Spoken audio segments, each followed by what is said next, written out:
کسی نبی کو نہیں دیا گیا۔ اللہ رب العزت کی یہ سنت اور طریقہ رہا کہ اس نے ہر نبی کو کچھ نہ کچھ معجزہ دیا تاکہ اس معجزے کو دیکھ کر لوگ ایمان لائے، یاد رکھیں ایمان لائے۔ خود اس معجزے کا نبی کو بھی کچھ نہ کچھ فائدہ ہوتا تھا کہ اس کی ایمان میں اور بلندی ہوتی تھی، اور اس کے ساتھ ساتھ لوگ اس معجزے کی وجہ سے ایمان لاتے تھے۔ تو یہ ایک ایسا معجزہ ہے جو نبی اکرم صلی اللہ علیہ وسلم کے ساتھ ہوا، جو اس سے پہلے کسی نبی کے ساتھ نہیں ہوا، یاد رکھیں۔ یہ بہت ہی خاص معجزہ ہے جس کو عام زبان میں ہم کہتے ہیں معراج کا سفر یا الاسراء والمعراج، یاد رکھیں، یا واقعہ معراج جس کو کہتے ہیں عام زبان میں، یاد رکھیں۔ بہت مشہور ہے یہ بات، ہم لوگ بار بار سنتے ہیں معراج، اور بہت ساری چیزیں اس سے جڑی ہوئی ہیں۔ انشاءاللہ وہ جڑی ہوئی چیزوں کو ہم بعد میں دیکھیں گے۔ پہلے آج کا ہمارا اصل مقصد ہے کہ یہ واقعہ معراج کیا ہے، یہ معراج کی حقیقت کیا ہے، یہ معراج میں کیا ہوا تھا، یاد رکھیں، وہ میں آپ کے سامنے رکھوں گا۔ اور جو کچھ بھی ہوا تھا یہ اپنے آپ میں سب سے منفرد چیز تھی، یاد رکھیں، اور اس سے پہلے کسی نبی کو یہ چیز عطا نہیں کی گئی، یاد رکھیں۔ اور وہ تھا نبی اکرم صلی اللہ علیہ وسلم کا رات کے ایک چھوٹے سے حصے میں مسجد حرام سے لے کر ایک سفر جو شروع ہوتا ہے، جو مسجد اقصی تک ہوتا ہے، بیت المقدس تک ہوتا ہے، پھر مسجد اقصی سے سفر آگے بڑھتا ہے اور آسمانوں میں ہوتا ہے، اور آسمانوں میں جا کے نبی اکرم صلی اللہ علیہ وسلم کو ایک بہت بڑا تحفہ عطا کیا جاتا ہے، اور اس کے بعد نبی اکرم صلی اللہ علیہ وسلم واپس آتے ہیں دنیا میں، اور رات کے اس کسی گھڑی یا کسی پل میں جا کے مکمل سفر کر کے واپس جو ہے مکہ میں جو ہے پہنچ جاتے ہیں، یاد رکھیں۔ تو اللہ رب العزت کی سنت کی نبیوں کو معجزہ دیتا تھا، آپ صلی اللہ علیہ وسلم کو ایک عجیب و غریب معجزہ اللہ رب العزت نے دیا، رکھیے، اور اس کو قرآن کی زبان میں آیت کہتے ہیں، عام زبان میں ہم لوگ اس کو معجزہ کہتے ہیں، یاد رکھیے۔ تو یہ معراج جو ہے، یاد رکھیے، یہ بہت ہی بڑا معجزہ تھا، یاد رکھیے، بہت بڑا معجزہ۔ کچھ لوگ بیان کرتے ہیں، لیکن وہ اسرائیلیات ہے کہ ادریس علیہ السلام کو آسمانوں میں لے جایا گیا، لیکن وہ واقعہ بالکل بھی صحیح نہیں ہے، یاد رکھیے، وہ اسرائیلیات ہے۔ اسرائیلیات سمجھتے ہیں آپ؟ مطلب وہ باتیں جو قرآن و سنت میں نہیں ہیں، پچھلے زمانوں میں اہل کتاب کے کچھ اقوال اور ان کے کچھ واقعات میں سے وہ ایک واقعہ ہے، اس کی کوئی سچائی اور کوئی تصدیق نہیں، یاد رکھیں، ٹھیک۔ تو بہرحال یہ جو واقعہ، یاد رکھیے، سفر جو ہے یہ ایک معجزہ تھا جو کسی کے ساتھ نہیں ہوا۔ اب اس سفر کے دو حصے، اس معجزے کا جو سفر تھا، یہ معجزاتی سفر، یہ جو واقعہ تھا معراج کا، یہ دو حصوں میں ہے۔ پہلا حصہ ہے جو مسجد حرم سے لے کر مسجد اقصی، اس کو کہتے اسراء کہتے، اور پھر مسجد اقصی سے لے کر آسمانی سفر، اس کو کہتے معراج، یاد رکھیں۔ تو الاسراء والمعراج، ٹھیک۔ قرآن کے اندر اسراء کا ذکر ہے، معراج کا ذکر نہیں، یاد رکھیں۔ قرآن میں اسراء کا ذکر ہے، وہ سفر کا ذکر ہے جو نبی اکرم صلی اللہ علیہ وسلم نے جو ہے کیا، کہاں سے؟ مسجد حرم سے مسجد اقصی تک، بیت المقدس تک، پہلا قبلے تک، یہ سفر کا تذکرہ ہے اسراء۔ اور معراج کا تذکرہ، یاد رکھیے، قرآن میں نہیں، وہ ایک الگ واقعہ جو حدیث کے اندر ہم کو جو ہے بتفصیل، یاد رکھیے، ملتا ہے، یاد رکھیے، ٹھیک۔ اللہ رب العزت نے قرآن میں فرمایا، اور اس اسرائی سفر یا معراج کے سفر کے تعلق سے جو عام زبان میں کہیں گے، قرآن نے فرمایا کہا، اور سورہ اسراء یا سورہ بنی اسرائیل سورہ نمبر 17 آیت نمبر 1 میں اللہ نے فرمایا کہا، سبحان الذی اسری بعبدہ لیلا من المسجد الحرام الی المسجد الاقصی الذی بارکنا حولہ۔ اس کا ترجمہ ہے، پاک ہے، انتہائی پاک اور بابرکت ہے وہ ذات، سبحان اللہ، انتہائی پاک ہے وہ ذات جو لے گیا اپنے بندے کو، یاد رکھیے، رات کے ایک حصے میں مسجد حرام سے مسجد اقصی الذی بارکنا حولہ، اور اس مسجد میں جس کے اطراف اللہ نے برکتیں جو اپنی پھیلا رکھی تھی، یاد رکھیے، الذی بارکنا حولہ لنریہ من آیاتنا، تاکہ اپنے بندے کو وہ اپنی نشانیوں میں سے کچھ نشانیاں دکھائے، اپنی آیتوں میں سے کچھ آیتیں دکھائے، انہ هو السمیع البصیر، اور وہ سننے والا اور دیکھنے والا ہے۔ حالانکہ جو کانٹیکسٹ ہے، جو واقعہ چل رہا ہے، اللہ اپنی پاکیزگی کے بعد ایک واقعہ بیان کر رہا ہے، یہاں اللہ تعالیٰ انہ هو القدیر بھی بیان کر سکتا تھا کہ اللہ تعالیٰ بے شک اس چیز پر قدرت رکھتا ہے، اللہ تعالیٰ بے شک اس چیز پہ قادر ہے، لیکن یہاں الفاظ دیکھیے چناؤ کیا ہے، انہ هو السمیع البصیر، وہ سننے والا اور دیکھنے والا ہے۔ گویا نبی اکرم صلی اللہ علیہ وسلم کو بتایا جا رہا ہے تمہارا رب تم کو دیکھ رہا ہے، محمد صلی اللہ علیہ وسلم، اس نے تم کو اکیلا نہیں چھوڑا ہے۔ اپنی قدرت کے بارے میں بیان کرنے کے بدلے اللہ نے دیکھنے اور سننے کے بارے میں اپنے بیان کیا۔ کیوں؟ تو یہ جو واقعہ جب ہوا، معراج کا جو واقعہ ہوا، اس کے اگر پس منظر میں ہم جائیں، یاد رکھیے، یہ سفر کے تعلق سے اس کے پس منظر میں اگر ہم جائیں تو یہ واقعہ تب ہوا جب نبی اکرم صلی اللہ علیہ وسلم بہت زیادہ غم میں تھے۔ اس کی وجہ یہ تھی کہ آپ کے دو چہیتے شخصیتیں دنیا میں جن کو آپ سب سے زیادہ چاہتے تھے، وہ دونوں ایک سال میں ایک کے بعد ایک گزر جاتے ہیں، فوت ہو جاتے ہیں، انتقال کر جاتے ہیں۔ پہلے آپ کی چہیتی بیوی خدیجۃ الکبریٰ رضی اللہ عنہا، اور دوسرے آپ کے چچا ابو طالب، دو چہیتی شخصیات، اور ان دونوں کی دنیا سے جانے کی وجہ سے آپ کو ایک تو صدمہ تھا، صدمہ قریبی رشتہ داروں کے کھونے کا، چونکہ ایک آپ کے والد کی حیثیت رکھتے تھے اس لیے کہ آپ کے والد کا انتقال ہو گیا تھا، انہوں نے کفالت کی، اور دوسری آپ کی شریک حیات جو ایسی بیوی تھی جس نے اتنی اطاعت و فرمانبرداری کی، بلکہ پہلی مومنہ تھی، پہلے ایمان لانے والوں میں سے وہ ایک تھی، یاد رکھیں۔ اور اللہ کے رسول کی اتنی شدید محبت تھی کہ ان کی موجودگی میں آپ نے دوسرا نکاح نہیں کیا، یاد رکھیں۔ اور یہ کم بیش آپ کے نکاح میں جو 38 سالہ زندگی اللہ کے رسول کی شادی شدہ، اس میں سے 25 سال آپ کے نکاح میں رہی اکیلے، 25 ایئرس آپ کی پوری شادی شدہ زندگی 38 سال پر ہے، 25 سال میں نکاح کیا، 63 سال میں انتقال ہوا، تو 38 ایئرس آپ نکاح میں رہے، مطلب شادی شدہ زندگی گزاری، 25 سال یہ اکیلی آپ کی بھی۔ اس کے بعد حضرت سعودہ رضی اللہ عنہا سے نکاح کیا، وہ 4 سال اکیلی، 29 سال کی زندگی صرف 2 بیویاں تھے آپ، اور باقی زندگی میں یاد رکھیے آپ کی جو بچی تھی جو کم از 15 سال ہے، باقی نکاح اپنے۔ بہرحال تو یہ 2 کا انتقال ہوگا، اور مشرکین کے جس کو کہیں گے قدم بہت مضبوط ہو گئے تھے، اور مشرکین نے کیا کیا تھا، نبی اکرم صلی اللہ علیہ وسلم کے خلاف جو ہے چالیں چلنا شروع کر دی تھی، یاد رکھیے۔ اور کیسی چالیں وہ چل رہے تھے، اس لیے کہ اب ان کو لگ گیا تھا اب تو صحیح تھی، بیوی کا انتقال ہو گیا، ظاہر سی بات ہے اب رشتہ دار وغیرہ نہیں رہیں گے، اور چچا وغیرہ کے تعلق سے چچا کا بہت بڑا سپورٹ نبی اکرم صلی اللہ علیہ وسلم کو تھا، یاد رکھیے، بے انتہا سپورٹ نبی اکرم صلی اللہ علیہ وسلم کے ان کے چچا کرتے تھے، اور یہ تمام تر چیزیں ہم جانتے ہیں، یاد رکھیے۔ اب ان کو یہ بھی اندازہ تھا کہ یہ سپورٹ جو چچا کا تھا نبی اکرم صلی اللہ علیہ وسلم کے، وہ سپورٹ بھی اب ختم ہو گیا، اور مشرکین بڑے خوش تھے اس معاملے میں کہ اب محمد صلی اللہ علیہ وسلم کے جو ہے سپورٹر جو تھے، جو آپ کے چچا تھے، جس کی وجہ سے مشرکین بڑے دبے ہوئے تھے، اور بہت ساری چیزیں جو کرنا بھی چاہتے تھے لیکن کر نہیں پاتے تھے، اب ذرا ان کے معاملے الگ ہو گئے، اور اللہ کے رسول صلی اللہ علیہ وسلم کی زندگی تنگ کر دی گئی، بہت تنگ کر دی گئی۔ اور آپ دیکھیں گے کہ نبی اکرم صلی اللہ علیہ وسلم کے چچا کے انتقال کے بعد خاص طور سے ہم دیکھتے ہیں مشرکین کے جو ہے حوصلے بہت زیادہ بلند ہو گئے تھے، اور اللہ کے رسول صلی اللہ علیہ وسلم ہر قسم کی تکلیفیں وہ بہت آسانی سے دے رہے تھے، اور اللہ کے رسول اتنے غم میں تھے کہ اس سال کو غم والا سال کہا گیا۔ کیا کہا گیا؟ عام الحزن کہا گیا، غم والا سال۔ یہ معنی نہیں کہ اللہ کے رسول نے 1 سال غم منایا دونوں کا، نہیں، معنی یہ کہ اللہ کے رسول اتنا یاد کرتے تھے ان لوگوں کو کہ اس سال کو چونکہ 2 شخصیت ایسی چلے گی، عام الحزن کہہ دیا گیا، غم والا سال کہہ دیا گیا، یاد رکھیے۔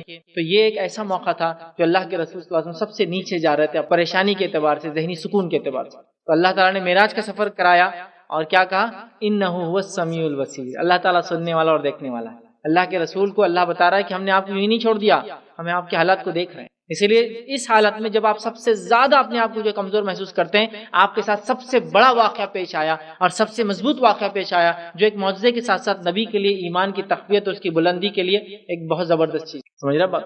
انبیاؤں کو ظاہر سی بات ہے جب ایسے معجزے وہ دیکھتے ہیں تو ان کا ایمان اور بلند ہو جاتا ہے، تو بلندی کے اعتبار سے یاد رکھیے یہ سب سے ایک جسو کہیں گے سب سے بہترین واقعہ آپ کے ساتھ ہوا کہ اللہ رب العزت اے نبی آپ کو سن رہا ہے اور آپ کو دیکھ رہا ہے۔ تو بہرحال تو اللہ کے رسول صلی اللہ علیہ وسلم پس منظر یہ ہے کہ بہت ہی آپ حالات کے اعتبار سے بہت لو جا رہے تھے ایک طرح سے، اور مشرکین کے قدم بڑے مضبوط ہو رہے تھے، اللہ کے رسول کے مذاق اڑانا عام ہو چکا تھا، آپ کو ستانا اور تکلیف دینا عام ہو چکا تھا۔ ایسے وقت میں یاد رکھیے اللہ کے رسول صلی اللہ علیہ وسلم کو معراج کرائی گئی، یاد رکھیے۔ اب معراج کے تعلق سے یاد رکھیے تاریخ کے اعتبار سے واقعہ کب ہوا، معراج کا واقعہ کب ہوا، تو یاد رکھیے معراج کا واقعہ کب ہوا اس تعلق سے بہت مختلف رائے اور علماء کے اقوال ہیں، لیکن اتنی بات تو سبھی نے کہی ہے کہ یہ اللہ کے رسول صلی اللہ علیہ وسلم کی مکی زندگی میں بالکل آخر وقت ہوا، اور خاص طور سے آپ کی بیوی اور چچا کے انتقال کے بعد ہوا۔ یہ بات تو سب نے طے کی کہ یہ بالکل زندگی کے مکی زندگی کے آخری دور میں ہوا، اور ان 2 شخصیت کے انتقال کے بعد ہی یہ واقعہ پیش آیا، اس سے پہلے نہیں آیا۔ لیکن اقوال کے اعتبار سے بہت سارے اقوال موجود ہیں، بہت ساری باتیں موجود ہیں۔ آئیے میں کچھ اقوال آپ کے سامنے رکھتا ہوں۔ پہلا قول ہے امام طبرانی لکھتے ہیں کہ جس سال نبی اکرم صلی اللہ علیہ وسلم کو نبوت ملی اسی سال معراج ہوئی، جس سال نبی اکرم صلی اللہ علیہ وسلم معراج ہوئی اسی سال یہ ہوا، ٹھیک ہے۔ دوسرا جس سال نبوت ملی اسی سال یہ واقعہ ہوا۔ دوسرا نبوت کے 5ویں سال یہ واقعہ ہوا، نبوت کے 5th ایئر 5ویں سال جو ہے یہ واقعہ ہوا، ٹھیک ہے۔ اور یہ امام نووی اور امام قرطبی کا قول ہے کہ امام آپ کے جو ہے نبی بننے کے 5th ایئر میں ہوا۔ تیسرا قول ہے یہ نبوت کے 10ویں سال جو ہے رجب کے مہینے میں، علامہ سلمان منصور پوری نے اس قول کو نقل کیا۔ چوتھا قول ہے ہجرت سے 16 مہینے پہلے 12 نبوی، ہجرت سے پہلے کے سالوں کو نبوی اور ہجرت کے بعد کو ہجری کہتے ہیں، ٹھیک ہے۔ تو 12 نبوی میں مطلب تقریباً 16 مہینے پہلے رمضان میں ہوا۔ پانچواں قول ہے ہجرت سے 14 مہینے پہلے 14 منتھ بیفور جس کو کہیں گے 13 نبوی میں محرم میں ہوا۔ اور چھٹا قول ہے ہجرت سے 12 مہینے پہلے 13 نبوی میں ربیع الاول میں ہوا۔ کتنے اقوال ہیں؟ نبوت کے سال، نبوت کے 5ویں سال، نبوت کے 10ویں سال جو ہے رجب میں، اس کے بعد ہجرت سے 16 مہینے پہلے، ٹھیک ہے، جو ہے رمضان میں، ہجرت سے 14 مہینے پہلے جو ہے محرم میں، اور ہجرت سے 12 مہینے پہلے ربیع الاول میں، ربیع الاول میں۔ اتنے قول موجود ہیں یہ معراج کب ہوئی اس کے تعلق سے۔ تو میں سمجھتا ہوں اتنے قول کی تعداد سے آپ سمجھ ہی گئے ہوں گے کہ اس کی کوئی تاریخ متعین نہیں کی جا سکتی ہے۔ یہ کئی اقوال ہیں اور کسی نے بھی کسی اقوال کو ترجیح دے کے نہیں کہا کہ یہی ہوا، سب نے کہا اتنے اقوال بیان کی جاتے ہیں، لیکن ایک بات سبھی نے کہی، ہجرت سے پہلے اور ان دو شخصیت کے انتقال کے بعد، اس لیے کہ سورہ اسراء کی نزول اور اس کے حالات سے یہی بات پتہ چلتی ہے۔ تو پتہ چلا تاریخ میں کثیر اختلاف ہے۔ تاریخ کا کثیر اختلاف کی کب ہوئی ہے، معراج تو ہوئی، کب ہوئی ہے؟ میں سمجھتا ہوں آپ کو ایک پیغام ضرور دے رہا ہے کہ سلف صالحین کے نزدیک معراج کی کوئی تاریخ طے نہیں تھی، جس طرح سے انڈیا پاکستان والوں کے لیے ایک تاریخ طے ہے۔ یہ میں کلیئر کرنا چاہتا ہوں، یہ میں اپنی طرف سے نہیں رکھ رہا ہوں، یہ اقوال آپ کسی بھی تاریخ کی کتاب اٹھا لیں اور ائمہ کے اقوال پڑھ لیں، چاہے آپ کسی جماعت اور کسی مسلک سے تعلق رکھتے ہو۔ سمجھ رہے آپ بات کو؟ مطلب تاریخ امپورٹنٹ نہیں تھی، واقعہ امپورٹنٹ ہے۔ میں بتانا چاہ رہا ہوں لوگوں نے تاریخ کو پکڑ لیا اور واقعے کو بھول گئے، یا پھر کہیں گے تاریخ کو پکڑ لیا، رات کو پکڑ لیا اور تحفے کو بھول گئے۔ صحابہ نے تحفے کو پکڑ لیا تھا، تاریخ کو بھول گئے۔ اگر صحابہ کے نزدیک رات کے ڈیٹ کی کوئی امپورٹنس ہوتی تو کیا اتنے اقوال موجود ہوتے؟ شب قدر کے تعلق سے میں آپ سے سوال کروں تو کوئی بول سکتا ہے رمضان میں آتی، شعبان میں آتی، رجب میں آتی، ربیع الاول میں آتی، ذی القعدہ میں آتی، ذی الحجہ میں آتی؟ کوئی بول سکتا ہے؟ شب قدر میں بولتے یا بولیں گے رمضان کب، آخری عشرہ کب، تاخراتوں میں سے کوئی ایک رات، بغیر اس کے آپ سوچ سمجھے بولیں گے نا۔ لیکن یہ تو صحابہ کو پتا تھا، بڑی اہم راتیں بتا دی گئی تھی، لیکن معراج کی رات کی کوئی اہمیت نہیں تھی، واقعہ اپنے آپ میں اہم تھا، لیکن اس کی تاریخ اور چونکہ اس کو منانے جیسا کوئی ایونٹ نہیں تھا، لہذا صحابہ وہ تاریخ کو بھول گئے، انہوں نے یاد بھی نہیں رکھنا پسند کیا اس کو۔ اسی وجہ سے اتنے اقوال موجود ہیں اور کسی نے بھی کسی اقوال کو ترجیح نہیں دی کہ میں سمجھتا ہوں یہ، لیکن سب نے کہا آخر دور میں ہجرت سے کچھ زمانہ پہلے یہ واقعہ ہوا، لیکن تاریخ کسی کو بھی یاد نہیں۔ یہ اس کی دلیل ہے کہ واقعے کی اہمیت ہے، تاریخ کی اہمیت نہیں ہے۔ جیسے ہم لوگوں نے تاریخ کی اہمیت کر لی، پھر ایک دن کو پکڑ لیتے ہیں اور اس رات کو کیا کرتے ہیں، شب معراج کی رات منائی جاتی ہے رت جگہ کر کے۔ نہیں، صحابہ سے ثابت ہے۔ اس وجہ سے میں نے کہا پہلے ہم تاریخ دیکھ لیتے ہیں تو اس سے پتہ چل جائے گا کہ اس کی اہمیت کیا ہے، لیکن واقعہ بڑا اہمیت کا حامل ہے۔ چلیے آگے بڑھتے ہیں۔ اب معراج روحانی ہوئی یا جسمانی ہوئی، اس کو بھی ہم تھوڑا سا دیکھ لیتے ہیں پھر آگے بڑھیں گے۔ مطلب معراج جو ہوئی یہ روحانی ہوئی یا جسم کے ساتھ ہوئی؟ تو دیکھیے معراج اگر جسمانی نہیں ہوئی تو پھر معراج رہی نہیں۔ پھر وجہ اس کی یہ ہے کہ روحانی یا خوابوں کے اعتبار سے تو ہر انسان کہیں تک بھی جا سکتا ہے۔ ایک آدمی سو گیا سمجھ لیجیے بالفرض، 2 گھنٹے میں جا کے جناب حج بھی کر کے آ گئے، نیند میں ہوتا ہے نا ایسا، کوئی خواب دیکھ لے انسان، اچھا خواب ہے یہ تمہارا، لیکن ہو سکتا ہے اگر وہ اٹھے نیند میں سے اور آپ بولے، وہ بولتا ارے میں ابھی خواب میں مکہ چلا گیا تھا، تو آپ کیا بولیں گے؟ ارے ہو ہی نہیں سکتا، خواب میں تجھے اچھا مکہ گئے تھے؟ میں تو مکہ بھی گیا تھا ایک بار، مدینہ بھی گیا تھا ایک بار، بیت المقدس بھی گیا تھا ایک بار، اور میں نے تو امریکہ بھی جا کے آ گیا ایک بار، میں تو فلاں بھی کر لیا۔ آپ اتنا بیان کریں گے تو اس میں کوئی تعجب خیز بات ہوگی؟ کوئی بولے کہ میں خواب میں جو ہے مکہ جا کے آ گیا 1 گھنٹے میں ایک نیند کی جھپکی لیا اور مجھے ایسا لگا کہ میں مدینہ جا کے آ گیا، یا میں نے فلاں کیا اور مجھے لگا میں اپنے والدین کے شہر جا کے آ گیا؟ آپ بولیں گے اس میں کیا نئی بات ہے؟ تو اگر معراج روحانی یا خواب کے ذریعے ہوتی تو کوئی معجزہ اور کوئی نئی بات تو تھی نہیں اس کے اندر، جس سے مشرکین بھڑک جاتے، مذاق اڑاتے اور بولتے تمہارا صاحب نعوذ باللہ اللہ کے رسول کو جو ہے ابوبکر صدیق کے پاس لوگ اور کہا دیکھو تمہارا ساتھی کیا بولتا ہے ابوبکر، پھر رات کے قصے میں یہ پتہ نہیں مسجد حرم سے نکل کر بیت المقدس جا کر وہاں سے آسمانی سفر کر کے واپس بھی آ گیا۔ سمجھ رہے بات؟ تعجب کی کیا بات تھی؟ جب روحانی معاملہ ہے تو خواب کے اعتبار سے تو انسان چٹکیوں میں کہیں تک ہی پہنچ جا سکتا ہے نہیں ہے؟ تو اس میں تو کوئی خاص بات نہیں کہ اس کو کوئی معجزہ ثابت کرنا چاہے، اس پہ کوئی کسی کا مذاق اڑائے۔ خواب میں تو بھائی کوئی کہیں بھی کتنی دیر میں بھی جا کے آ سکتا ہے۔ تو پتہ چلا معراج کیسی تھی؟ یہ جسمانی اور روحانی تھی، مطلب جسم اور روح کے ساتھ نبی اکرم صلی اللہ علیہ وسلم نے سفر کیا تھا۔ اب ایک اور اشکال، بہت سے لوگ ہوتے ارے یہ کیسے ممکن ہے یار کہ اسپیس میں کوئی چلا جائے اور جا کے آسمانوں کا سفر کر کے آ جائے؟ دیکھیے جس نے اسپیس بنایا اس ذات کے لیے کوئی بھی چیز ممکن ہے، یاد رکھیے اللہ نے کرایا نا یہ سفر، اللہ نے کرا اس لیے ممکن ہے۔ بہت سارے لوگ ہوتے ہیں جو پڑھے لکھے ہوتے ہیں، پڑھے لکھے ہونا اچھی بات ہے، لیکن انبیاء یہ معجزے جو ہے نا یہ ہماری عقلوں سے اونچے ہوتے ہیں، یہ ریشنل مائنڈ پر آپ اس کو نہیں کر سکتے، کیونکہ اللہ رب العزت یہ ایسا معجزہ انبیاء کو دیتا ہے تاکہ ان کی نبوت کو ثابت کرے، یاد رکھیں۔ سمجھ رہے بات؟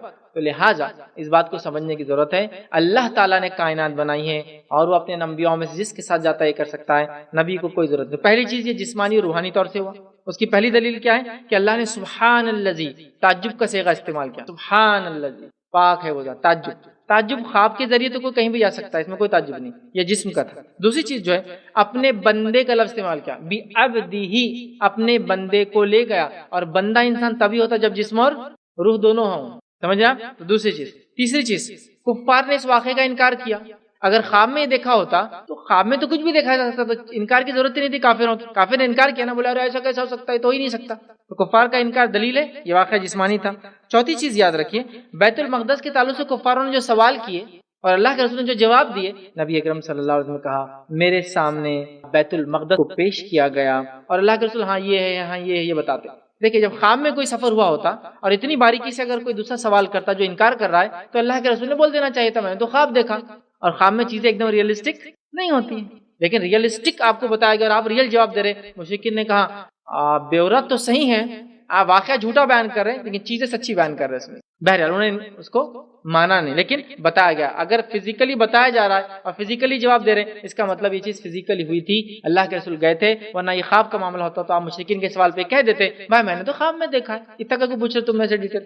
سمجھ رہے بات؟ بہرحال تو یہ واقعہ کیسا ہوا تھا یاد رکھیے، جسمانی اور روحانی طور سے یہ سفر نبی اکرم صلی اللہ علیہ وسلم کا ہوا تھا۔ آئیے اس کا پس منظر ہم دیکھ چکے ہیں کہ واقعہ کب ہوا اور کیسی حالت میں تھے۔ نبی اکرم صلی اللہ علیہ وسلم بڑے پریشان تھے اور آپ کی دو محبوب شخصیتوں کا انتقال ہوا تھا اور آپ غم سے تھے یاد رکھیے بہت زیادہ، اور مشرکین نے آپ کا مذاق بہت بڑھانا شروع کر دیا تھا، زندگی کو تنگ کر دیا تھا، جسمانی اذیتیں دی جا رہی تھی۔ اللہ نے سفر کرا کے بتا دیا اے نبی آپ سے ہم شدید محبت کرتے ہیں اور آپ کا ہم بڑا خیال رکھتے ہیں، آپ کے تعلق سے بڑا دھیان رکھتے ہیں، اور آپ کو ایک ایسی چیز بتا دی گئی کیونکہ ایک بڑے مشن کے لیے آپ کو اگلا تیار کرنا تھا۔ اب یہ جو واقعہ معراج کا یاد رکھیے، معراج کا واقعہ کم و بیش 30 صحابہ سے یہ ہم تک پہنچایا تھا کہ 30 صحابہ نے اس کو روایت کیا مختلف، جس کے اندر اگر روایتوں کو اور ڈیٹیل میں جاؤ تو 27 مرد ہیں اور 3 عورتیں ہیں جنہوں نے ان واقعات کو بیان کیا یاد رکھیے۔ اب اس واقعے کو جب میں آپ کے سامنے رکھوں گا یاد رکھیے تو میں اس کو ایک کڑی بنا دوں گا، تو میں آپ کو حوالے نہیں دے سکتا کہ یہ حوالہ یہاں ہے، لیکن اگر میں آپ کو حوالے دیتے چلوں گا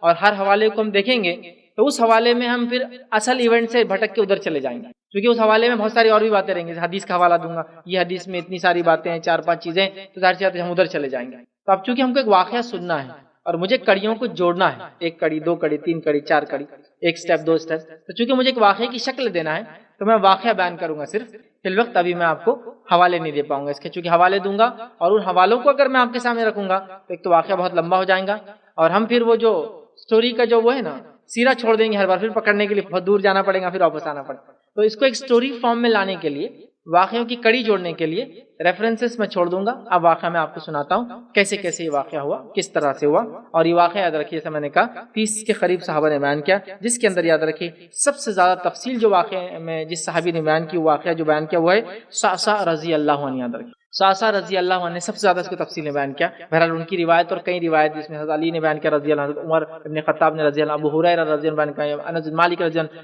کئی صحابہ نے اور صحابیات میں جو ہے مثال کے طور پر جو عائشہ رضی اللہ عنہا نے بیان کیا، ان کی بہن جو ہے اسماء بنت ابی بکر نے بیان کیا، اور بھی بہرحال ایک صحابیہ ہیں۔ تو بہرحال اب میں وہ تفصیلات میں نہیں جاتے، واقعے کو کڑی کے طور پہ آپ کے سامنے رکھنے کی جو ہے کوشش کروں گا۔ ٹھیک، آئیے اب معراج کیسے ہوا یا معراج کیسی ہوئی۔ پہلی چیز نبی اکرم صلی اللہ علیہ وسلم فرماتے ہیں، اور روایتوں میں کبھی کبھی اختلاف ہوتا ہے، ایک جگہ ایک بات ہوتی ہے، ایک جگہ ایک بات ہوتی ہے، ہو سکتا ہے دونوں ہوئی ہو ایک ساتھ، تو میں دونوں رکھتے بڑھتا جاؤں گا، سمجھا، دونوں رکھتے۔ آئیے پہلا نبی اکرم صلی اللہ علیہ وسلم بیان کرتے ہیں، جو ہم شروعات سے اب تسلسل جوڑ رہے ہیں، ریفرنس میں نہیں دے رہا ہوں، حوالے نہیں دوں گا، میں اب کڑیاں جوڑتے چلا جا رہا ہوں۔ نبی اکرم صلی اللہ علیہ وسلم فرماتے ہیں میں رات میں جو حتیم میں سویا ہوا تھا، یا بعض روایت میں آتا ہے کہ میں اس واقعے کے وقت جو ہے اپنے حجرے میں لیٹا ہوا تھا۔ ایک اس میں آتا ہے میں حتیم میں تھا، حتیم سمجھتے آپ کعبے کے بازو کا حصہ، جو گول دیوار ہے کعبے کے بازو، وہ پہلے کعبے کا حصہ تھا۔ مشرکین مکہ نے جب کعبے کو دوبارہ تعمیر کیا، پیسے کم پڑ گئے تو اس کو چھوٹا کر دیا تھا، تو کعبہ ریکٹینگل تھا، انہوں نے اس کو اسکوائر کر دیا۔ بہرحال کہتے ہیں کہ میں حتیم میں تھا یا میں اپنے گھر میں حجرے میں لیٹا ہوا تھا، اور آنے والے ایک فرشتہ میرے پاس آیا، اچانک میرے گھر کی چھت اپنی جگہ سے ہٹ گئی اور جبرائیل اترے۔ ایک فرشتہ میرے پاس آیا اور میرے گھر کی چھت ہٹ گئی، ٹھیک ہے، یا سرک گئی، اور جبرائیل علیہ السلام اس میں سے جو اتر کر آئے۔ فرشتے نے یہاں سے یہاں تک آپ فرماتے ہیں، اور راوی کہتے ہیں یہاں سے یہاں تک، اشارے سے گلے کا جو نچلا حصہ ہوتا ہے یہاں سے تو نیچے تک، ناف تک، اللہ کے رسول یہاں سے یہاں تک مجھے چیر دیا، مجھے اس نے کاٹ دیا۔ تو روایت میں آتا ہے گردن کے گڑھے سے لے کر ناف تک اللہ کے اشارہ کر، یہاں سے یہاں تک مجھے چیر دیا گیا، ٹھیک ہے، چیر دیا گیا۔ اس کے بعد میرے سینے سے دل کو نکال لیا گیا اور میرے پاس سونے کا ایک جو ہے تشت لایا گیا، ایک مرتبان یا ایک یوٹینسل یا جو استعمال کے لیے برتن ہوتا ہے، تشت لایا گیا جو ایمان سے بھرا ہوا تھا۔ پھر میرے دل کو دھویا گیا اور اس میں وہ تشت جو ہے ایمان و حکمت سے بھرا ہوا میرے سینے میں ڈال دیا گیا۔ تو ایک تشت لے کر آیا گیا جو سونے کا تھا، مرتبان تھا، اس میں ایمان تھا، میرے دل کو دھویا گیا اور دھونے کے بعد دل جگہ پہ لگا دیا گیا، اور میرا سینہ جو کھلا تھا اس میں تش کے اندر ایمان اور حکمت تھی، وہ ایمان اور حکمت میرے دل میں ڈال دی گئی اور واپس سینے میں رکھ دیا گیا، میرا دل واپس سینے میں رکھ دیا گیا۔ ایک دوسری روایت میں ہے کہ پھر میرے پیٹ کے اندرونی حصے کو آب زمزم سے دھویا گیا، ایک میں تو ہے دل، ایک روایت میں ہے کہ میرے پیٹ کے دیگر حصے بھی نکالے گئے اور انہیں آب زمزم سے دھویا گیا، ٹھیک ہے، اور اسے ایمان و حکمت سے بھر دیا گیا، اور اسے جو ہے شق صدر کا واقعہ ہم کہتے ہیں، سینے کے چاک کرنے کا، اور یہ واقعہ نبی اکرم صلی اللہ علیہ وسلم زندگی میں 2 بار تو آتا ہے، صحیح روایت تو ثابت ہے۔ پہلی بار کب ہوا؟ جب آپ چھوٹے تھے، دائی حلیمہ کے پاس تھے، اور یہی واقعہ جب ہوا اور بچوں میں بات پھیل گئی کہ محمد مار دیے گئے، کیونکہ فرشتے نے جب دل چیرا تو کچھ بچوں نے دیکھ لیا تھا، دائی حلیمہ ڈر گئی اور کہا یہ تو قریش کے ولی عہد ہیں، اللہ کے رسول قریش کے ہونے والے لیڈر تھے، وہ ڈر گئی کہ کچھ ہو جائے گا تو میرے پہ تو پورا قریش قبیلہ ٹوٹ پڑے گا۔ اللہ کے رسول کا ادبن کہا کہ بچے کے ساتھ بڑی انہونی گھٹنائیں ہوتی ہے، میں اس بچے کو نہیں رکھ سکتی، واپس کر دیا۔ یہ اس واقعے کے بعد تو پہلا بچپن میں طے ہے، سیکنڈ اب ہو رہا ہے شق صدر، شق چیرنے کو کہتے ہیں، صدر سینے، چل یہ واقعہ ہو گیا تھا، یہ دوسری بات تھا۔ اس کے بعد یاد رکھیں نبی اکرم صلی اللہ علیہ وسلم فرماتے ہیں کہ اس کے بعد میرے پاس ایک ایسا جانور لایا گیا جو خچر سے کچھ چھوٹا اور گدھے سے کچھ بڑا تھا۔ خچر سے چھوٹا، خچر سمجھتے نا، وہ گھوڑے سے چھوٹا ہوتا ہے، خچر گھوڑے سے چھوٹا ہوتا ہے، اور وہ کراس بریڈ ہے ڈونکی کی اور ہارس کی، ٹھیک ہے۔ بہرحال خچر گھوڑے سے چھوٹا ہوتا ہے اور گدھا خچر سے چھوٹا ہوتا ہے، تو آپ صلی اللہ علیہ وسلم فرما رہے ہیں مجھے گدھے سے بڑا اور خچر سے چھوٹا ایک جانور میرے پاس لایا گیا جو خچر سے کچھ چھوٹا اور گدھے سے کچھ اونچا تھا، اس کا رنگ سفید تھا اور اس کا نام براق تھا، اس کا نام براق تھا۔ وہ اپنا قدم وہاں رکھتا جہاں اس کی نگاہ آخری حد تک پہنچتی، مطلب اس کی رفتار اتنی تھی جب وہ چلتا کہ ایک قدم کا جو اگلا قدم وہ رکھتا وہاں رکھتا جہاں نگاہ جاتی ہے۔ نگاہ کہاں تک جاتی ہے؟ آپ کھڑ رہی ہے تو آسمان کے ستارے دیکھ سکتے ہیں آپ، اس کی نگاہ جہاں جاتی تھی پہلے قدم کا دوسرا قدم وہاں رکھتا تھا، مطلب جیسے کہ انسان کی نگاہ ستاروں تک جاتی ہے اور ہم سب جانتے ستارے کتنے دور ہیں، انلمیٹڈ، مطلب اس تک ہم پہنچ نہیں سکتے کبھی، تو وہ اگلا قدم وہاں رکھتا جہاں تک نظریں جاتی تھی، اس کی رفتار یہ تھی۔ تو براق تھا، وہ اپنا قدم وہاں رکھتا جہاں اس کی نگاہ کی آخری حد ہوتی تھی۔ مجھے اس جانور پر سوار کیا گیا، براق کو زین کس کر اور لگام لگا کر لایا گیا تھا۔ براق کے اوپر زین سمجھتے نا، جس پہ آپ بیٹھتا ہے انسان، زین کس کر اور لگام لگا کر لایا گیا تھا۔ جب میں نے اس پر سوار ہونا چاہا تو وہ مچلنے لگا، وہ ہلچل کرنے لگا، مچلنے لگا اور اس پر بیٹھنا دشوار ہونے لگا۔ جبرائیل علیہ السلام نے کہا اے براق، تجھ پر اللہ کے یہاں اس شخص سے زیادہ معزز کوئی ہستی آج تک سوار نہیں ہوئی، تجھ پر اللہ کے یہاں، مطلب اللہ نے جو تجھے حکم دیا لوگوں کو سوار کرنے کا، اس شخصیت سے زیادہ اللہ کے نزدیک جو محبوب شخصیت ہے کوئی سوار نہیں۔ یہ سن کر براق پسینہ پسینہ ہو گیا، روایت میں آتا ہے ہو گیا، اور پھر محمد صلی اللہ علیہ وسلم اس پر سوار ہوئے، براق پسینہ پسینہ ہو گیا اور نبی اکرم صلی اللہ علیہ وسلم اس پر سوار ہوئے۔ اس کے بعد بیت المقدس کا سفر شروع ہوا، ٹھیک، پھر جو ہے جبرائیل علیہ السلام مجھے وہاں سے لے کر چلے۔ آپ صلی اللہ علیہ وسلم کی سواری کی رکاب جبرائیل علیہ السلام کے ہاتھ میں تھامے ہوئے تھے۔ سفر طے کر کے بیت المقدس پہنچے، راستے میں موسیٰ علیہ السلام کی قبر مبارک سے گزر ہوا، اللہ کے رسول صلی اللہ علیہ وسلم کو موسیٰ علیہ السلام کی قبر بتائی گئی، گزر ہوا، جو سرخ ٹیلے کے پاس ہے۔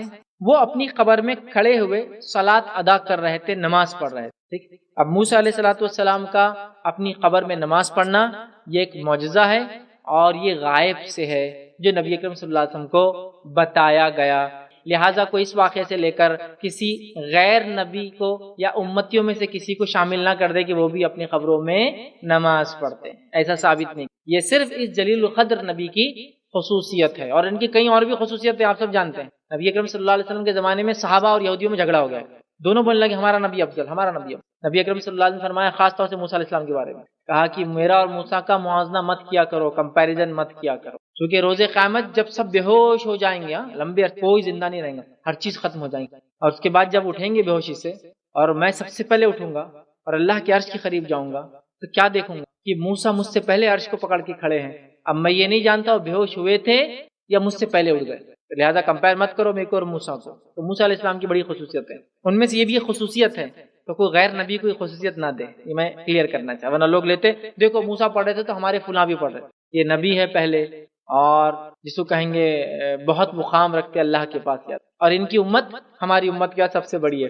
بہرحال چلیے، تو آپ صلاۃ پڑھ رہے تھے، نماز پڑھ رہے تھے، بیت المقدس یا بیت المقدس سے باہر ایک پتھر کے ایک حلقے میں، ٹھیک ہے، ایک حلقے میں جبرائیل علیہ السلام نے براق کو باندھ دیا، یہ وہی حلقہ تھا جس سے انبیاء کرام اپنی سواریاں باندھا کرتے. مطلب پتہ چلا بیت المقدس میں بہت نبی آئے، بہت نبیوں نے وہاں اس کی زیارت کی، اور براق کو وہیں باندھا گیا جہاں انبیاء اپنے سواری کے جانور باندھا کرتے تھے. جیسا کہ ہم جانتے ہیں انبیاءوں کی جمع ہونے کی جگہ، یا بہت سارے انبیاء ایک اور جگہ جمع ہوئے تھے، وہ ہے مسجد خیف، جو کہ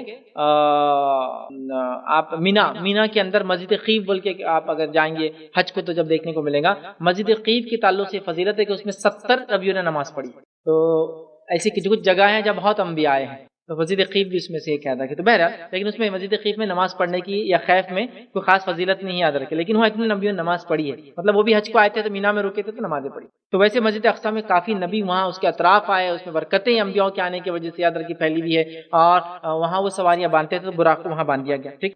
اس کے بعد بیت المقدس میں داخل ہوئے اور 2 رکعت نماز پڑھی. نبی اکرم صلی اللہ علیہ وسلم 2 رکعت نماز ادا کی. ٹھیک. 2 رکعت نماز پڑھنے کے بعد روایت میں آتا ہے دوسری، پھر روایت کا اگلا حصہ یہ ہے، پھر اللہ کے نبی صلی اللہ علیہ وسلم کو جو ہے پیاس لگی. آپ نے پیاس میں جب پیاس لگی تو اللہ کے رسول آپ کے سامنے 2 پیالے پیش کیے گئے. ایک پیالے میں دودھ تھا اور دوسرے پیالے میں جو ہے شراب تھی. محمد صلی اللہ علیہ وسلم نے دودھ کا پیالہ منتخب کیا اور اسے پی لیا. جبرائیل علیہ السلام نے کہا الحمد للہ الذی ہداک لفطرتی لو اخذت الخمر غوت امتک. جبرائیل علیہ السلام نے کہا الحمدللہ، آپ نے بالکل فطری عمل کیا کہ دودھ پیا. اگر آپ شراب پی لیتے تو آپ کی امت گمراہ ہو جاتی. اب کوئی سوال کریں گا اس میں کیا خاص بات تھی کہ دودھ اور شراب دی گئی اور آپ نے دودھ پیا؟ اس میں کیا خاص بات تھی؟ سب کو معلوم شراب حرام ہے، لیکن واقعہ کب کا ہے؟ شراب حرام ہونے سے پہلے کا ہے. شراب تو حرام مدینے میں ہوئی نا، مکہ میں تو حلال تھی. مکہ میں بھی لوگ پیتے تھے، مدینہ میں بھی کتنے دن تک پیتے رہے نا. اس کے بعد مدینے کے اندر شراب حرام ہوئی ایک لمبے عرصے کے بعد. ابھی شراب حرام نہیں ہوئی تھی، تب بھی اللہ کے رسول نے فطری عمل کو چنا اور دودھ کو پیا. کہا الحمدللہ، آپ نے فطری کام کیا، فطرت میں سے یاد رکھیے. لہٰذا اگر آپ شراب پی لیتے تو آپ کی امت گمراہ ہو جاتی. بہرحال آئیے جبرائیل علیہ السلام پھر آپ سے فرماتے مجھے لے کر آسمانی دنیا کی طرف پہنچے. اب روایت میں اختلاف ہے کہ انبیاء کو نماز ابھی پڑھائی یا بعد میں پڑھائی، لیکن میں نے اس کو زیادہ بہتر سمجھا بعد والی روایت پہلی والی، اس لیے میں بعد میں رکھوں گا واقعہ نماز کا. ٹھیک. اس کے بعد نبی کریم صلی اللہ علیہ وسلم مطلب چونکہ اس میں روایتوں میں اختلاف ہے، پہلے اور بعد کی تفصیلات نہیں، لہذا کچھ نے کہا بعد میں زیادہ مضبوط دلیل لکھی، کچھ نے کہا نہیں پہلے، واللہ عالم جب بھی ہوئی، لیکن میں بعد میں رکھوں گا. تو آپ نے خود 2 رکعت نماز پڑھی. اب آسمانی سفر شروع ہوا. جبرائیل علیہ السلام مجھے لے کر آسمانی دنیا پر پہنچے. وہاں پہنچ کر دروازہ کھولنے کے لیے کہا تو دریافت کیا گیا. اب ایک بہرحال اس سے پہلے ایک جگہ تھوڑا سا رکتے ہیں اور براق کے تعلق سے ایک وضاحت کر دیتا ہوں. ہمارے پاس جو کچھ لوگ جو نفس پرست ہوتے ہیں اور خواہش پرست ہوتے ہیں، ٹھیک ہے، یا شہوت پرست ہوتے ہیں، انہوں نے کیا گڑبڑ کی معلوم آپ کو؟ براق کا ایک شیپ دے دیا، وائٹ کلر کا گھوڑا، اس کو 2 پر، اور شہوت پرست میں نے کیوں کہا معلوم؟ اس کو ایک عورت کا چہرہ، یہ شہوت پرستی کی علامت ہے، یاد رکھیں. عورت کا چہرہ دے دیا. آپ دیکھیے ایک عورت کے چہرے والا گھوڑا وائٹ لوگوں کے گھروں میں لگا ہوتا ہے، اس کے اطراف میں فلاں فلاں لکھا. براق حدیث میں واضح الفاظ ہے، گدھے سے تھوڑا بڑا، خچر سے تھوڑا چھوٹا. اب کون سے گدھے اور خچر کو اپنی عورت کی صورت لگی ہوئی دیکھی؟ نہیں، بتائیے یہ پاسبل؟ اس لیے میں نفس پرست کہا لوگوں نے. یہ نفس پرستی جو انسان کو برباد کرتا ہے، اور یہ تو شہوت پرستی ہے کہ ایک عورت کا چہرہ آپ نے لگا دیا اس کو، اور اس کی تصویریں گھر میں لگا کے لوگ سمجھتے بڑا مقدس ہے. یہ سب چھوڑنا ہوگا ہم کو، یاد رکھیں. اللہ کے رسول صلی اللہ علیہ وسلم کو صرف سواری کرائے گی، اسی کو فضیلت بھی نہیں بتائے گی، اور یہ آپ عورت کا چہرہ لگا دے رہے اس کو، نعوذ باللہ. ٹھیک ہے. بہرحال چلیے اب جبرائیل علیہ الصلوۃ والسلام مجھے لے کر آسمانی دنیا پر پہنچے. وہاں پہنچ کر دروازہ کھولنے کے لیے کہا تو دریافت کیا گیا آپ کون ہیں؟ انہوں نے جواب دیا میں جبرائیل ہوں. پتہ چلا آسمانوں کے دروازے بند ہوتے ہیں اور آسمانوں کو دروازے، اس کو پار نہیں کیا جا سکتا تھا. لیکن آسمان تک کوئی پہنچ ہی نہیں سکتا دنیا میں سوائے جنوں کو اللہ نے طاقت دے رکھی پہلے آسمان تک پہنچنے کی. انسانوں کو وہ صلاحیت نہیں دی چونکہ اس کا ڈسٹینس انیمیجنیبل ہوتا ہے، انیمیجنیبل دوریاں. اور ہم سب جانتے ہیں آسمان جو ہے وہ بہت بہت دور ہے. یہ آسمان بولے تو یہ نہیں جو ادا دکھتا اور اس میں ستاروں کو آپ رات میں چمکتا ہوا یا دن میں بلو بلو دیکھتے ہیں، نہیں نہیں نہیں. آسمان بولے تو یہ تو اسپیس ہے، خلا کے بعد آسمان. کیونکہ آسمان کی طرف ہے بول کر ہم بولتے ہیں آسمان ہے، لیکن آسمان نہیں ہے، بہت دور ہے آسمان، بہت دور ہے. اور صرف اسپیس کے بارے میں سائنس ہمیں یہ کہہ رہی ہے، جو اس کی ایجادات ہے وہ یہ کہہ رہی ہے کہ ہبل ٹیلیسکوپ کے ذریعے ہم یہ پتا کر سکے کہ کم و بیش 300 بلین لائٹ ایئرز تک ابھی اسپیس ہے. مطلب روشنی کو اگر چھوڑ دیا جائے اور روشنی کی رفتار ہوتی ہے 1,86,000 میل فی سیکنڈ، یا اس کو اگر رفلی کہوں تو 3 لاکھ کلومیٹر پر سیکنڈ کی رفتار سے دوڑتی ہے. اگر 300 کروڑ سالوں تک بھاگتی رہے روشنی، تب تک جہاں پہنچیں گے وہاں تک کی کائنات ابھی ہم دیکھ سکتے ہیں. اتنی بڑی کائنات. جس کے اندر کئی کہکشائیں سمجھتے اب گیلیکسیز ہیں. ملکی وے ہماری دودھیا گیلیکسی اس کو بولتے ہیں, ملکی وے گیلیکسی.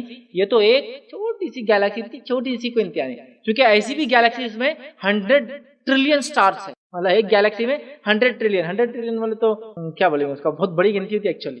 1 بلین مطلب 100 کروڑ, 100 بلین بولے تو 1 ٹریلین, 100 ٹریلین بولے تو کتنا ہو رہا, حساب لگا لیجیے. کیلکولیٹر حساب نہیں لگا پاتے اس. ایک گیلیکسی میں 100 ٹریلین تارے ہیں جو ابھی بتا سکتے ہیں, اس سے زیادہ بھی ہوں گے تو اللہ والا. سمجھا؟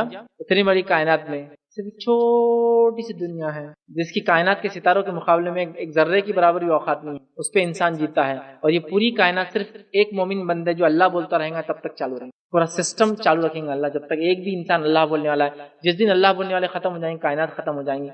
روایتوں میں آخری جب دور ہوگا اس میں کوئی اللہ بھی نہیں جانتا, ختم ہو جائے. اتنی بڑی کائنات صرف ہمارے لیے بنی, اتنی بڑی. بہرحال چلیے, آسمان ہے, اس کے دروازے یاد رکھیے. کھٹکھٹائے گئے, پوچھا گیا کون ہے, کہا جبرائیل ہے. پھر پوچھا گیا آپ کے ساتھ کون ہے, انہوں نے جواب دیا محمد صلی اللہ علیہ وسلم ہے.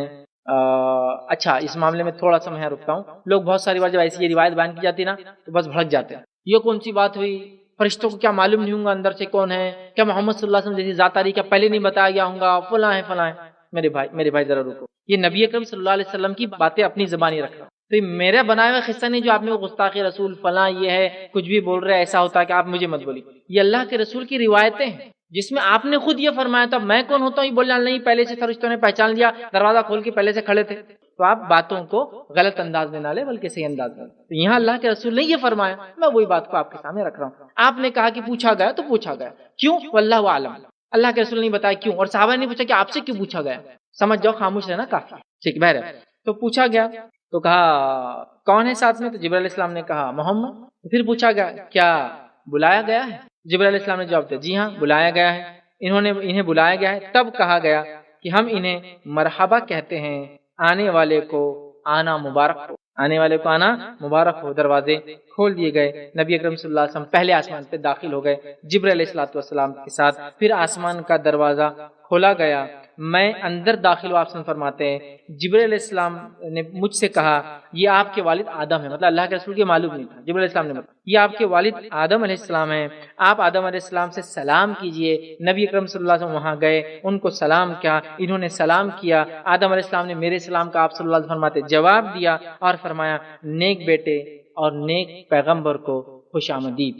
نیک بیٹے, چونکہ آدم علیہ السلام کے سب بیٹے ہیں دنیا میں, اولادیں ہیں, اور نیک پیغمبر کو خوش آمدید, ویلکم, اہلن, وہ آئے آمدید. اور اس کے بعد آدم علیہ السلام کے دائیں جانب رائٹ ہینڈ سائڈ کچھ روحیں تھی آپ سنو, اور بائیں جانب لیفٹ ہینڈ سائڈ کچھ روحیں وہ دیکھ رہی تھی. اور آپ جب دائیں دیکھتے خوش ہوتے تھے, جب بائیں دیکھتے تھے لیفٹ ہینڈ سائڈ تو غمگین ہو جاتے تھے. ٹھیک ہے, تو رائٹ سائڈ دیکھ کے ہنس پڑتے تھے اور لیفٹ سائڈ دیکھ کر رو پڑتے تھے, غمگین ہو جاتے تھے. تو ان کے دائیں اور بائیں ان کی اولادوں کی روحیں تھی.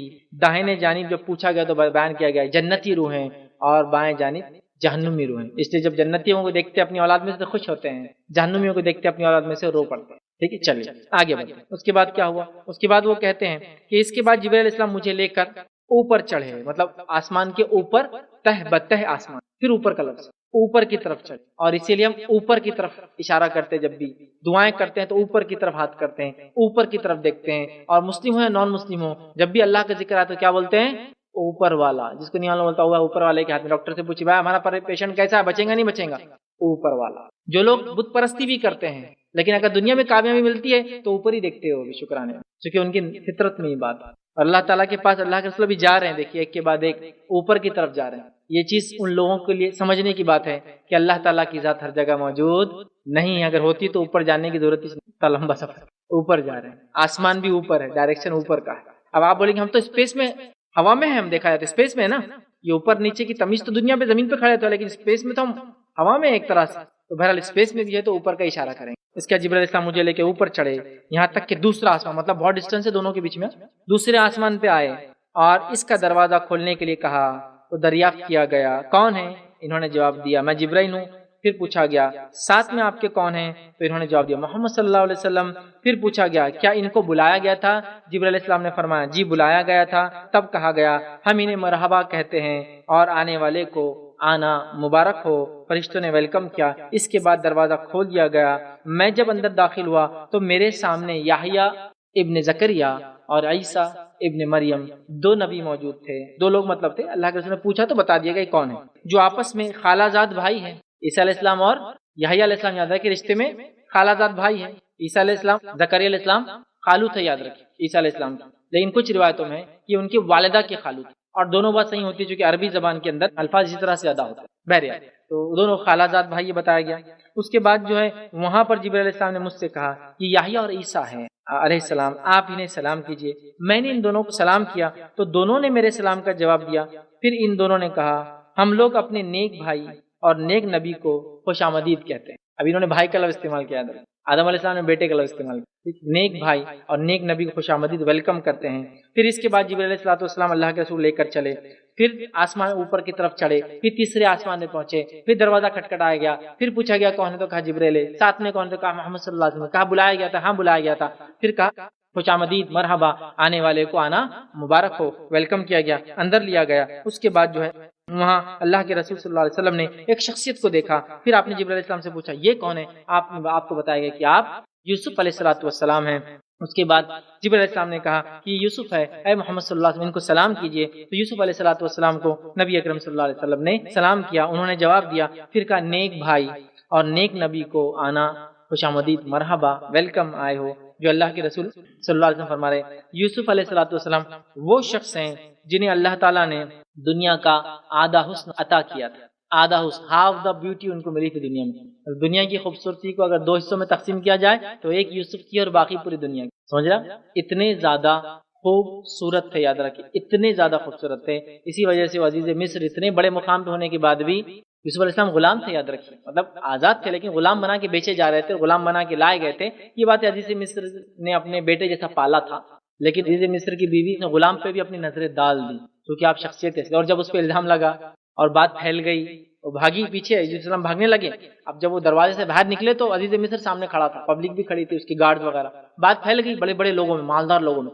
کہ عزیز مصر کی بیوی غلام پہ نظریں ڈالتی، تو اس کو بہت غیرت آئی، اس نے کیا کیا پوروں کو بلا لیا، قرآن واقعہ ہے وہ، سب کو بلا لیا، عورتوں آ جاؤ، پوری عورتیں آ کے جمع ہو گئی، سب کچھ سبزیاں دے دی، چوریاں دے دی، آپ کاٹتے رہو، اور یوسف سے کہا نکل کے چلے جاؤ ادھر سے ادھر، جب یوسف نکل کے ادھر سے ادھر گئے، عورتوں نے سبزی کے بدلے اپنی انگلیاں کاٹ لیا، سبزی کے بدلے اپنی انگلیاں کاٹ لیا، تو یوسف علیہ السلام بے انتہا خوبصورت تھے، بے انتہا، تو گویا آدھا حسن ان کو عطا کیا گیا تھا، یاد رکھیں، تو اتنے خوبصورت تھے یوسف علیہ السلام۔ چلیے اس کے بعد نبی کریم صلی اللہ علیہ وسلم، اس کے بعد جبرائیل علیہ السلام مجھے لے کے اوپر چڑھے، یہاں تک کہ ہم چوتھے آسمان پر پہنچے، دروازہ کھٹکھٹایا گیا، پوچھا گیا کون ہے، کہا جبرائیل ہے، کہا ساتھ کون ہے تو کہا محمد صلی اللہ علیہ وسلم ہے، کہا کیا بلایا گیا تھا تو کہا بلایا گیا تھا، دروازہ کھولا گیا، خوش آمدید کہا گیا، آنا ویلکم کیا، فرشتوں نے کہا کہ مرحبا جو ہے اور آپ کا آنا اس آسمان پہ مبارک ہو، پھر آسمان کا دروازہ کھولا گیا، وہ اندر داخل ہوئے، اور سامنے جو ہے چوتھے آسمان پر جو ہے ایک شخصیت اللہ کے رسول صلی اللہ علیہ وسلم دیکھی، پوچھا گیا یہ کون ہے تو بتایا گیا یہ ادریس علیہ السلام ہے، یاد رکھے،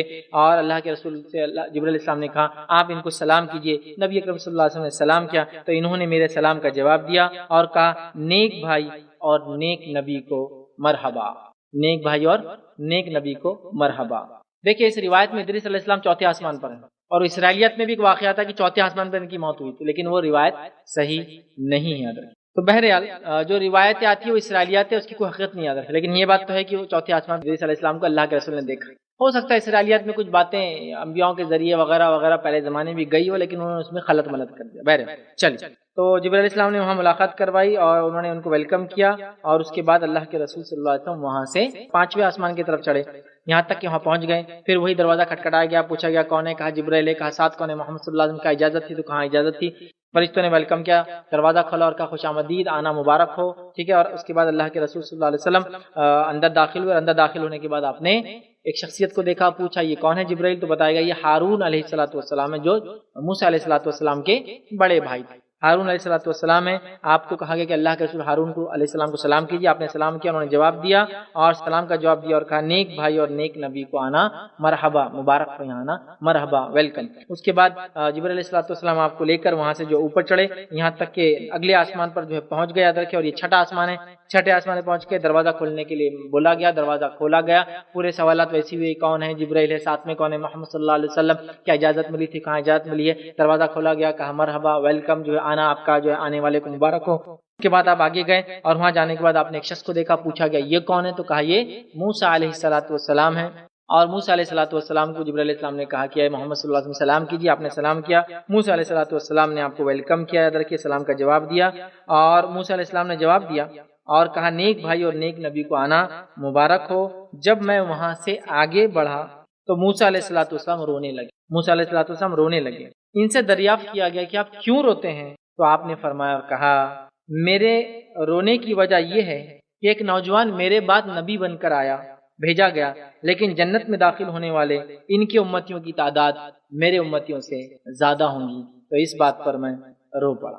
لیکن یہ حسد کی وجہ سے نہیں، یاد رکھیں، حسد کی وجہ سے، بلکہ ہر نبی چاہتا تھا کہ اس کی امتی جنت میں، اس وجہ سے وہ رو کہ میرے امتیوں نے میرے بعد میرا دین چھوڑ دیا، اور یہ آخری نبی ہے، حسد سے نہیں، بلکہ یہ صرف اور صرف اپنی امت کی وجہ سے، ان کی حرکتوں کی وجہ سے آپ رو رہے ہیں کہ انہوں نے مجھے چھوڑ دیا۔ بہرحال آئیے اس کے بعد آپ آگے بڑھے، 7ویں آسمان پہ پہنچے، دروازے کھٹکھٹایا گیا، پوچھا گیا کون ہے، جواب دیا گیا جبرائیل علیہ السلام ہے، پوچھا گیا ساتھ کون ہے، تو کہا محمد صلی اللہ علیہ وسلم، کیا پوچھا گیا کیا اجازت ملی تھی، کہاں اجازت ملی ہے، فرشتوں نے ویلکم کیا، مرحبا کہتے ہوئے دروازہ کھولا اور آپ کا آنا مبارک ہے، یہ الفاظ کہے۔ اس کے بعد آپ 7ویں آسمان پہ گئے اور وہاں آپ نے دیکھا کہ وہاں ابراہیم علیہ السلام، وہاں ایک شخصیت تھی بزرگ، آپ صلی اللہ علیہ وسلم نے پوچھا جبرائیل علیہ السلام سے کہ یہ کون ہے، تو آپ نے بتایا کہ آپ کے دادا ابراہیم علیہ السلام، آپ کے جد، دادا مطلب دادا پردادا سگڑ دادا، جو دادا ہوتے ہیں وہ سب جد میں، ٹھیک ہے، تو کہا آپ کی جد اعلیٰ بولتے ہیں نا، اردو کے اندر بھی لفظ آتا ہے جد ہے، یاد رکھیں، ٹھیک ہے، تو آپ کی یہ دادا ہے، یاد رکھیں۔ اور اس کے بعد جو ہے ان سے کہا، اللہ کے رسول سے کہا کہ آپ سلام کیجیے، اللہ کے رسول صلی اللہ علیہ وسلم سلام کیا، انہوں نے جواب دیا،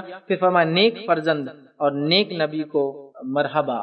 یہاں دیکھیے نیک فرزند، نیک بیٹے کا لفظ انہوں نے بھی استعمال کیا، اور جو آدم دونوں نہیں کہہ سکتے، ٹھیک، نیک بیٹے اور نیک نبی کا آنا مرحبا۔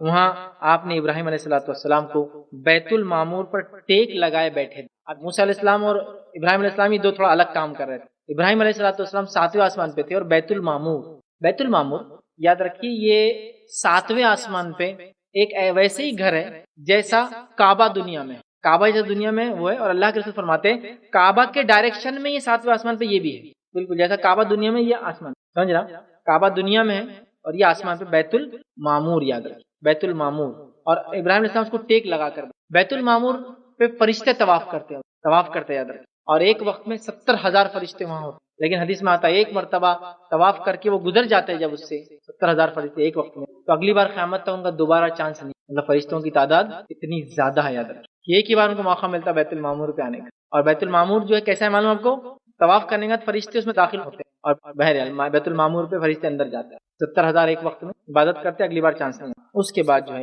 ابراہیم علیہ السلام کے پاس سے اللہ کے رسول آگے بڑھنے لگے، تو ابراہیم علیہ السلام نے ایک نصیحت کی اور فرمایا، پھر ابراہیم علیہ السلام نے فرمایا اے محمد صلی اللہ علیہ وسلم، آپ اپنی امت کو میرا سلام پہنچائیں۔ تو اس سے امت محمدیہ کی فضیلت پتہ چلتی ہے کہ ابراہیم علیہ السلام نے سلام بھیجا اس امت کے لیے، اللہ کے رسول اپنی امت کو جو ہے سلام پہنچائیے اور انہیں بتلائیے کہ جنت کی مٹی بہت پاکیزہ ہے اور پانی بہت شیرین ہے، لیکن وہ چٹیل میدان ہے، ان کو اس میں پودے لگانا ہے، مطلب اس کو تیار آپ کو کرنا ہے، اس کا گارڈن، اس میں ان کو پودے لگانا ہے، اور جنت کے پودے سبحان اللہ، الحمدللہ، لا الہ الا اللہ، اللہ اکبر، لا حول ولا قوت الا باللہ، یہ جنت کے پودے ہے، یاد رکھیں۔ جو ان کو پڑھیں گا ہر لفظ کے ایک پڑھنے پر کتنے پودے لگیں گے، ایک پودا لگ جائیں گا، میرے 5 لگ گئے اب تک، بہرحال ٹھیک۔ ابراہیم علیہ السلام نے کہا کہ وہ چٹیل ہے، یہ 5 الفاظ کو کثرت سے پڑھو، اس میں پھر پودے لگتے چلے جائیں گے، یاد رکھیں، ٹھیک۔ آگے آئیے،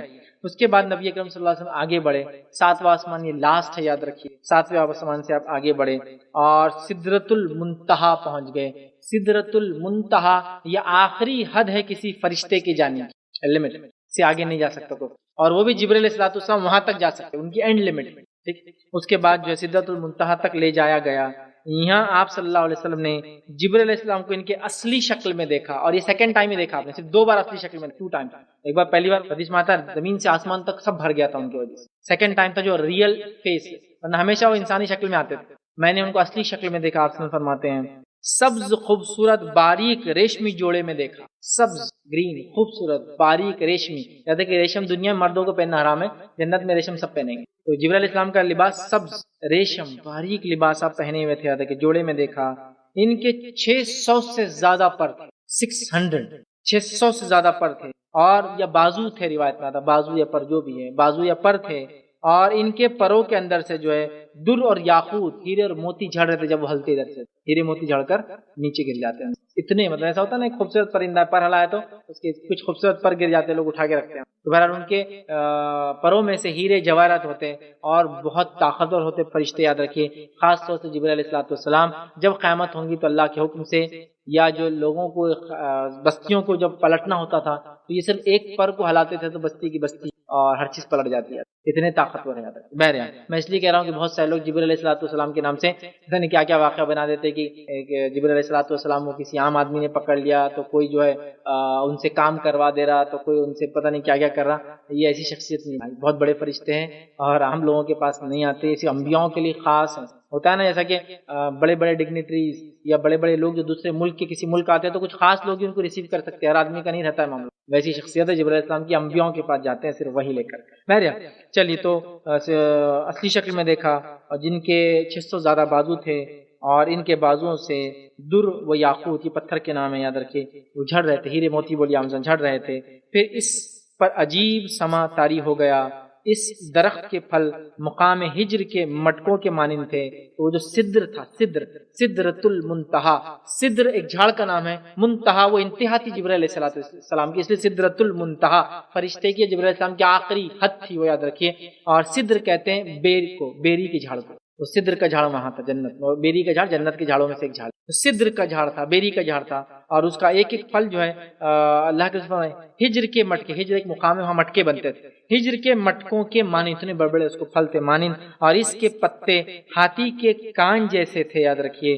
جبرائیل علیہ السلام نے بتایا یہ سدرۃ المنتہا ہے، وہاں 4 نہریں بھی تھی، 2 نہریں باطنی، 2 نہریں ظاہری تھی۔ جب میں نے دریافت کیا جبرائیل یہ کیا ہے، انہوں نے فرمایا یہ 2 باطنی نہریں جنت کی نہریں ہیں، جنت میں جاتی ہیں نہر، پانی، دودھ، شہد، جنت میں جانے والی، اور 2 ظاہری نہریں ہیں جو ایک نیل اور دوسری فرات، یوفریٹ جو عراق سے بہتی ہے ایک ندی، اور دوسری نیل جو مصر کے اندر جو ہے بہتی ہے۔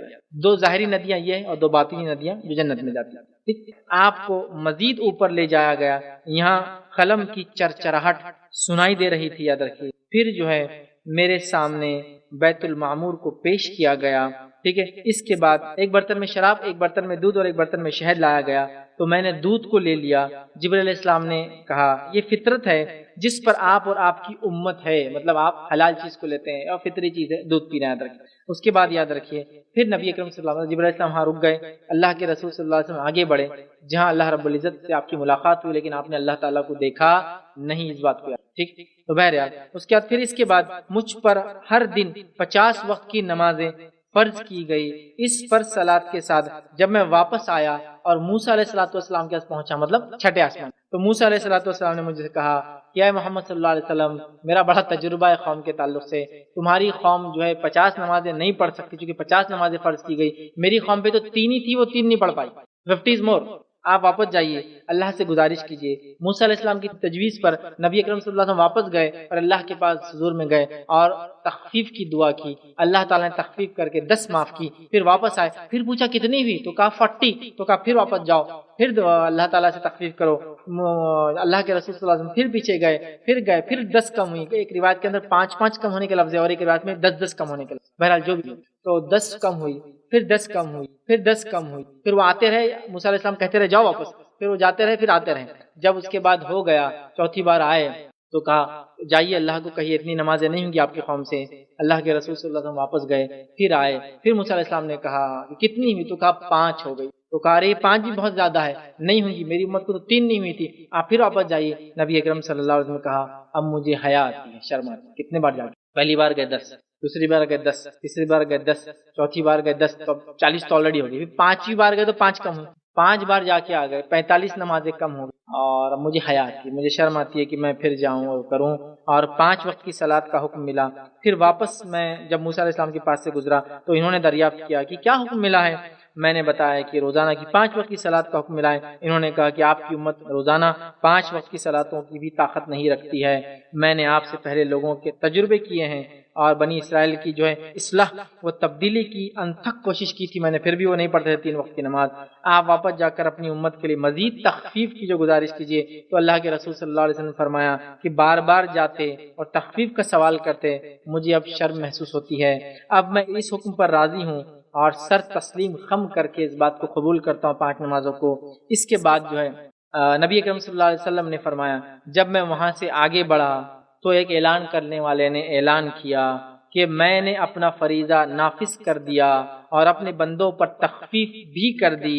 صلاۃ تو 5 وقت کی ہے لیکن ثواب 50 کا ہی دوں گا.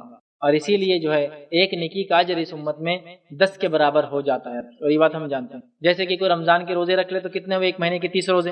اس کے شوال کے 6 روزے رکھ لے تو کتنے ہوئے ٹوٹل روزے؟ 36. تو گویا اس نے اس کو اجر کتنا ملتا ہے؟ جیسے کہ پورے سال اس نے روزے رکھے. 36 × 10 کریے 360 ڈیز ہو جاتا ہے. 5 نمازیں پڑھو 50 کا ثواب، 36 روزے رکھو 360 کا ثواب. تو پتہ چلا 10 ٹائمز اللہ نیکیوں کو منیمم بڑھا ہی دیتا ہے. ٹھیک ہے بہرحال. تو کہا کہ نمازیں تو جو حکم تھا وہی ہے 50 کا، تخفیف بھی کی گئی لیکن اجر باقی رہا. اجر 50 کا 50 باقی رہا 5 پڑھنے کے بعد. تو اس امت کو 5 نمازوں کا ثواب جو ہے 50 کے برابر ملیں گے. یاد رکھیے. اس کے بعد جو ہے معراج میں 3 تحفے نبی اکرم صلی اللہ علیہ وسلم کو ملے. عام طور سے ہم 1 یا 2 جانتے ہیں لیکن 3 تحفے آپ کو کل ملے. پہلا تحفہ معراج کا کیا تھا؟ وہ 5 وقت کی فرض نماز. یہ معراج کا پہلا تحفہ. معراج کا دوسرا تحفہ کیا تھا؟ نبی اکرم صلی اللہ علیہ وسلم کو سورۃ البقرہ کی آخری 2 آیتیں دی گئی. آمن الرسول بما انزل الیہ من ربہ والمؤمنون کل آمن باللہ. اس سے آگے کی جو اس کی بات کی آیت سمجھ رہے آپ؟ تو یہ 2 آیتیں، آیت نمبر 285 اور 286 اللہ کے رسول کو دی گئی. اور ان دونوں آیتوں کی بہت زیادہ فضیلت ہے، بے انتہا فضیلت ہے. لہٰذا ان 2 آیتوں کو ہم یاد کر لیں، باہر یاد رکھ. چلیے بے انتہا فضیلت ہے. تو یہ 2 آیتیں ملی. پہلا تحفہ نماز، دوسرا 2 آیتیں. تیسرا ایک اور تحفہ ملا. اور تیسرا عظیم تحفہ یہ کیا گیا کہ اس امت کا جو شخص شرک نہیں کرے گا اس کے کبیرہ گناہ اللہ معاف کر دیں گا. یہ تیسرا تحفہ. اس امت کا کوئی شخص اگر شرک نہیں کرے گا تو اس کے کبیرہ گناہ معاف کر دیے جائیں. لیکن آپ کو بتا دوں، واضح کر دوں، معافی کے اللہ تعالیٰ کے کئی طریقے. ان میں سے ایک طریقہ یہ کہ اللہ تعالیٰ سیدھے معاف کر دیتا ہے. دوسرا طریقہ یہ ہے جہنم کی سزا دے کر معاف. تو کوئی نہ سمجھے شرک جو نہیں کرے گا اس کے گناہ کبیرہ معاف ہو جائیں گے تو اس کا مطلب کبیرہ گناہ کرنے کا لائسنس مل گیا اپنے کو، توحید پہ ہو جاؤ کبیرہ گناہ کرتے رہو. نہیں، معافی کے کئی ذریعے یاد رکھیے. تو یہ سزا بھگت کے آنا بھی ایک ذریعہ ہے. اور روایتوں واضح ہے کہ کچھ لوگ جہنم میں جل کے آئیں گے. آخری انسان جو جہنم سے آئیں گا اس کا واقعہ ہم جانتے ہیں. ظاہر سے شرک نہیں کیا ہوں گا تبھی تو بچ کے آئے نا، یہ بھی تو معافی کا ذریعہ. لیکن اللہ تعالیٰ جو شرک نہیں کرے گا کبیرہ گناہ انشاءاللہ اس کے بخش دیں گا. یہ 3 تحفے معراج میں نبی اکرم صلی اللہ علیہ وسلم کو دیے گئے. آئیے اس کے بعد نبی اکرم صلی اللہ علیہ وسلم فرماتے ہیں مجھے جنت اور جہنم کی سیر کرائی گئی. اور پھر آپ نے جنت اور جہنم کی سیر فرمائی. جنت کی کنکریاں جو ہے موتی ہیں اور اس کی زمین خالص مشک کی بنی ہے. مشک سمجھتے آپ؟ مشک جو ایک ہرن کے اندر سے نکلنے والا حصہ ہوتا ہے، اس کے اندر جو ہے پاؤڈر جیسا ہوتا ہے جو خوشبو کے اعتبار سے سب سے زیادہ خوشبو والی چیز دنیا میں مانی جاتی ہے جو نیچرل ہرن ہوتا ہے. خاص مسک ڈیئر بولتے ہیں اسے. مسک ڈیئر کے اندر سے پیٹ میں سے نکلتا ہے ایک چھوٹا سا ایک تھیلی، وہ تھیلی کے اندر پاؤڈر ہوتا ہے بلیک، وہ ہوتا ہے مشک. تو اس کے جو ہے موتی اور مشک کی بہرحال زمین ہے خالص جو ہے. جنت کے جو ہے اندر آپ صلی اللہ علیہ وسلم نے نہر کوثر کا مشاہدہ کیا. کوثر جو آپ کو ملنے والی انا اعطینا کل کوثر، کوثر نہر کا مشاہدہ کیا، مطلب دیکھا کرا اس کو. اور اس کے دونوں کناروں پر جو ہے جوبدار موتیوں کے خیمے تھے اور اس کی مٹی مشک اور عطر بیس کی. یاد رکھیے شب معراج میں آپ کا گزر ایک ایسی جماعت کے پاس سے ہوا جس کے ناخن پیتل کے تھے اور وہ پیتل کے ناخنوں سے اپنے چہرے اور اپنے سینوں کو نوچ رہے تھے. آپ نے جبرائیل علیہ السلام سے دریافت کیا یہ کون لوگ ہیں؟ جبرائیل علیہ السلام نے جواب دیا یہ وہ لوگ ہیں جو لوگوں کا گوشت کھایا کرتے تھے. لوگوں کا گوشت کھاتے تھے مطلب غیبت کرتے تھے. کہ تو کسی کا غیبت کرنا اس کے مردار بھائی کا گوشت کھانا ہے جس میں. تو چونکہ وہ کھاتے تھے تو ان کو پیتل کے اللہ ناخن دے دیں گا جس سے وہ اپنے سینے اور اپنے منہ کو نوچ رہے تھے. کہ تو دنیا میں لوگوں کا گوشت کھاتے تھے. ان کی غیبتوں کرنے کی وجہ سے اور ان کی عزت و آبرو پر کیچڑ اچھالنے کی وجہ سے ان کو یہ سزا ہے. پھر آپ صلی اللہ علیہ وسلم نے کچھ ایسے لوگوں کو دیکھا جن کے ہونٹ آنکھ کی قینچیوں سے کاٹے جا رہے تھے.